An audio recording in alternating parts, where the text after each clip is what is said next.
Here is my Copyright Rules Assure Model presentation.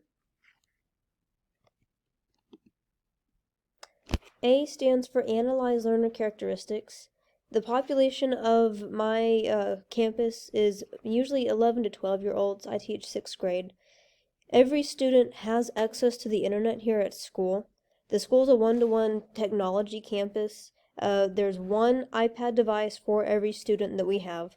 Some students are also able to have an instructional aide come in during their class time, and the aide will come in and they will sit down next to the student and they will actually help them with their assignments and keep them on task. Some students do struggle with reading, comprehension, writing, even grammatical things like that. They don't always understand what we're doing in class. So these students are given the opportunity to use things like speech-to-text or text-to-speech tools on their iPads.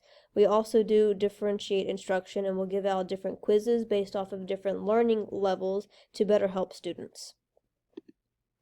S is state objectives. So for this activity, the TEKs that we're hitting are TEK 12A, B, C, D, E, F, G, and H.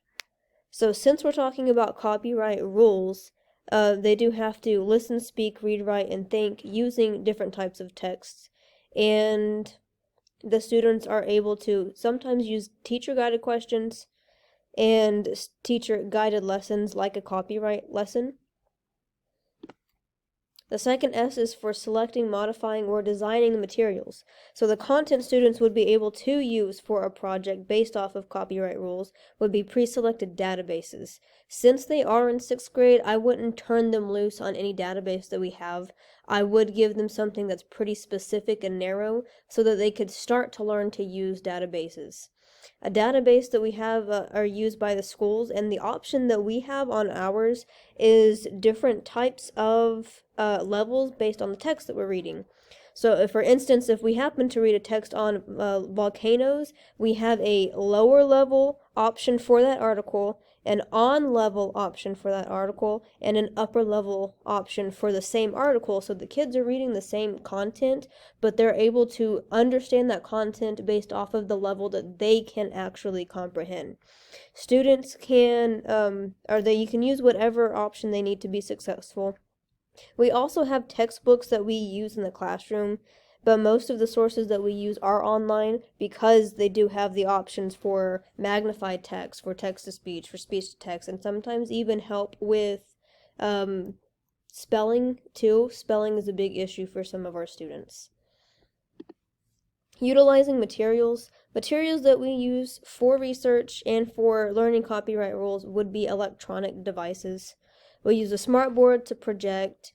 We have iPads for them to use. I use my MacBook, and sometimes we'll do interactive components with that. I might add a slide deck to a slide or a Pear Deck so that they can interact with me that way. We use websites, and then the databases that we use are licensed out, so those are also materials that we would use. R, require learner response. Students will respond to me by responding and completing the research project where they have to show me that they understand the copyright rules, and I know that they understand it because if they do a good job with it and they don't plagiarize, they don't steal things, they don't break copyright rules, then they understood it.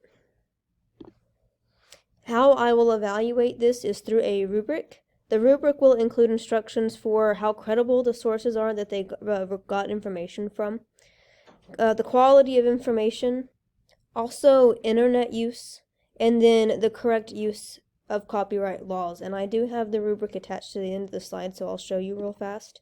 Here is the rubric, and one category is sources, quality of information. Internet use is the third one. Internet use means that they were successfully able to navigate on the database. And then copyright laws. Copyright laws is where they are able to borrow the sources and the information and then cite it correctly, where they didn't just steal information. And thank you for listening.